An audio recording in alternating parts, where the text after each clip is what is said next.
Hello there, welcome back to another review. You know when a film comes along and you just think, why did this get made? Like, what was even the point of this getting made? What were they going for? What were they thinking? What were they smoking during the production?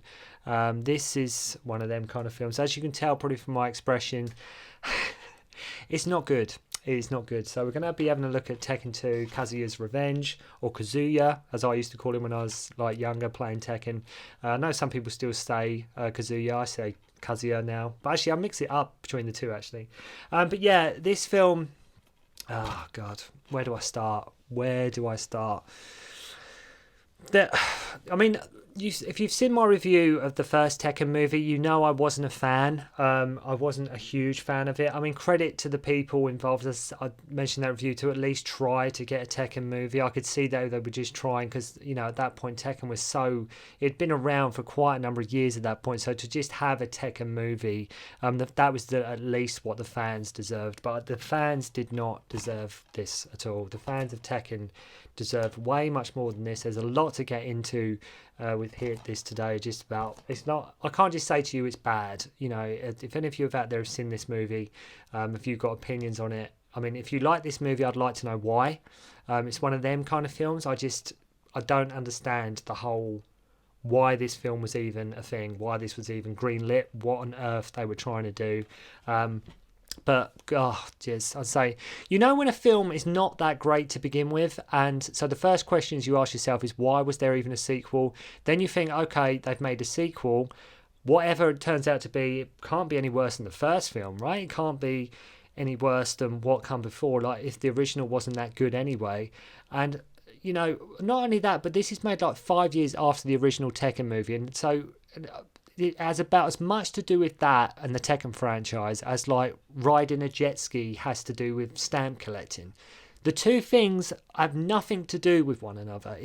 This is going to be a bit of a rant, this video. It's probably going to be a bit different to what I've reviewed, sort of like the sort of just nice, grounded, relaxed reviews I've been doing up to this point, because there's just so many things wrong with this movie that I just do not even know where to begin. So this is just going to be, as I say, a complete rant.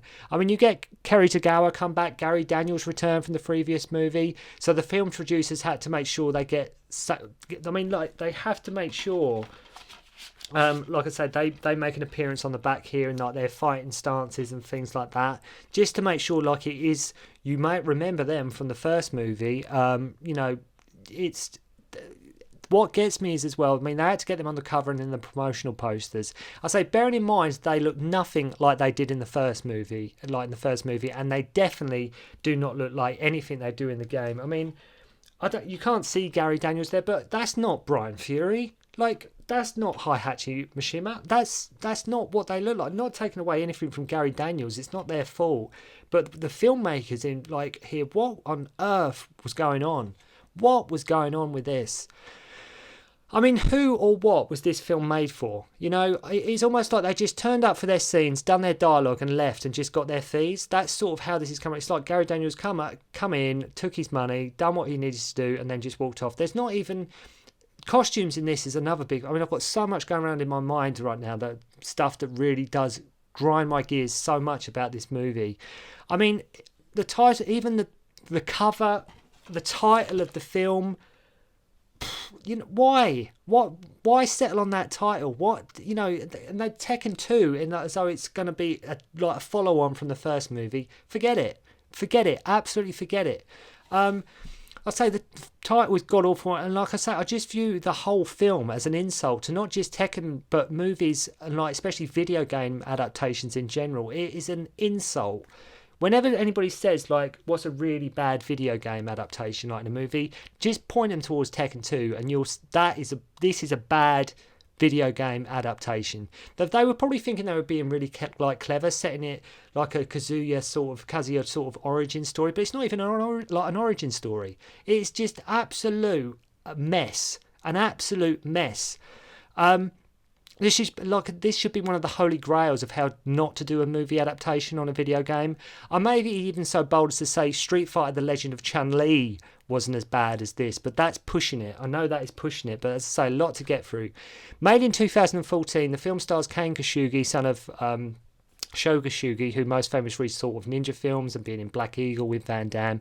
You know, like with the original movie, you know I was saying, like the original movie didn't flesh out some of the characters out enough. Well, this one, they solved that problem by not including any characters at all.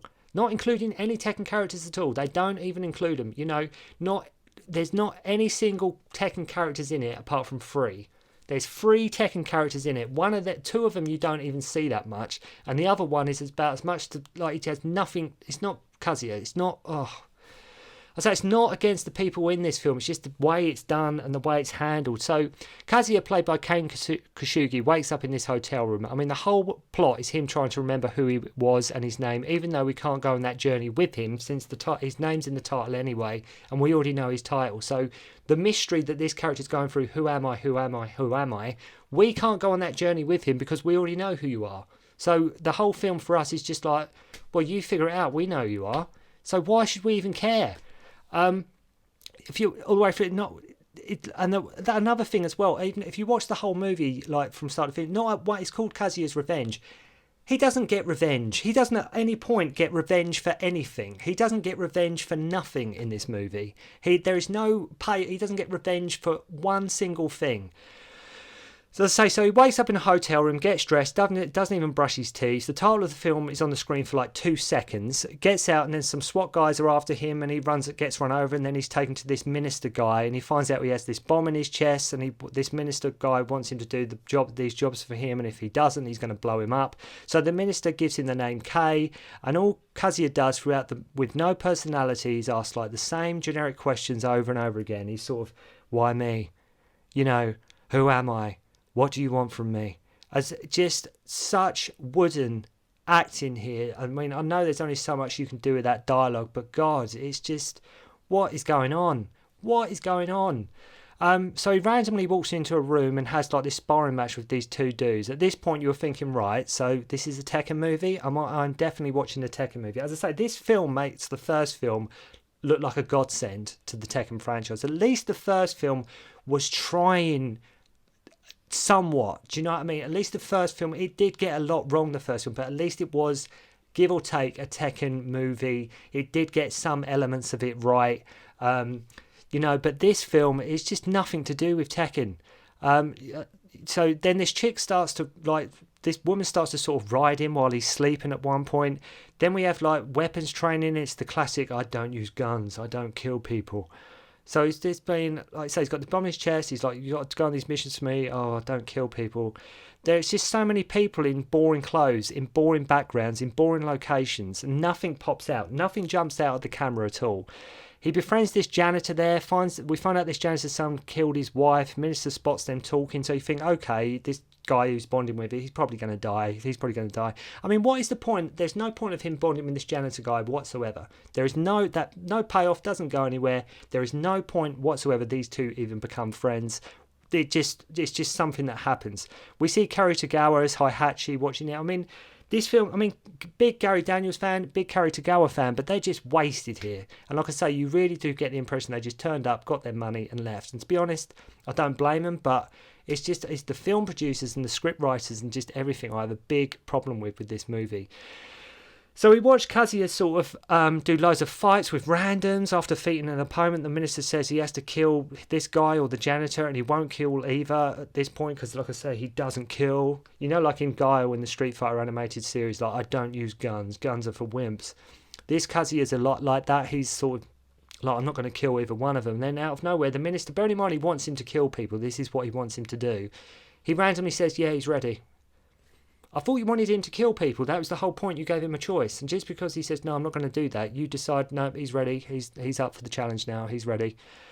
So, I mean, what is the purpose of all this? I thought the minister wanted him to kill. It's impossible to like Kazuya because all he does is mope around.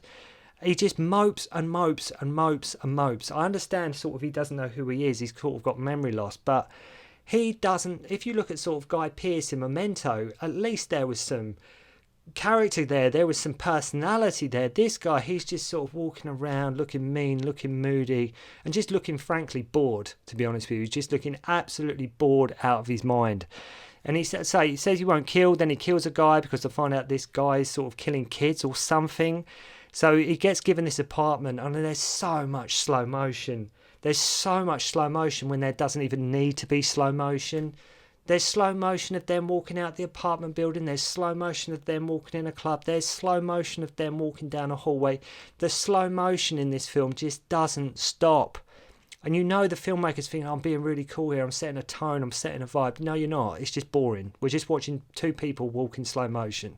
No context, no point, just no purpose whatsoever. You're just putting slow motion just because you're putting slow motion. It gets to the point of this film, the slow motion, it becomes absolutely beyond a joke. It becomes absolutely beyond a frigging joke. So, and then there's him walking around, and he's laying on his bed reflecting, and then it just has no story to tell. It just doesn't go anywhere. Then he saves this girl Laura from some muggers who is going to be sort of they have to give him a romantic interest, and this is so forced and so contrived. Bearing in mind we're about 35 minutes into the film at this point, and not one Tekken name, not one character has been mentioned. We have not had anybody. We have not had one Tekken character name mentioned in dialogue, in anything. We have not had one Tekken character being mentioned, let alone seen, but not even mentioned. Their names in passing have been mentioned in the dialogue. So more him walking around looking clueless in slow motion. He's trying to track down the hotel he woke up in. Of course, one of the people, they go after these people, and him and this girl, they need to go to a strip club. So the film producers have to make sure they get some breasts in and some boobies in, which includes more slow-mo walking around the club. So goes to their target, and the guy has like a heart attack. He sort of has a coronary or something like that. And then Kazuya's like sort of, I'm done, I can't do this anymore. Right? Why didn't you just say that straight away before it's like, He's like almost like, yes, it's getting too real. I can't handle this. Like, I can't do this anymore. I've got the bomb in my chest. That's enough. But now you're asking me to like kill guys that are having a heart attack. I don't know. I mean, at least the first film was somewhat trying. This is just lazy. So this girl Laura, who he's sort of developing this bond with, she sort of cooks him a meal, and she's like, "What do you do? I see you going out at really strange times and odd times." To us as an audience, he's been out twice at this point.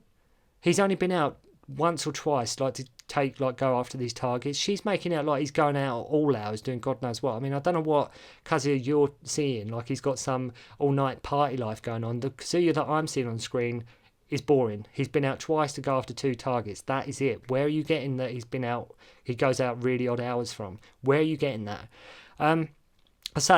Then we have this generic scene of the girl healing like the tough guy wounds. When they meet some of these guys, these action heroes guys, they always meet a girl that is like proficient in first aid and things like that. This film's no exception. She's can heal his wounds and things like this.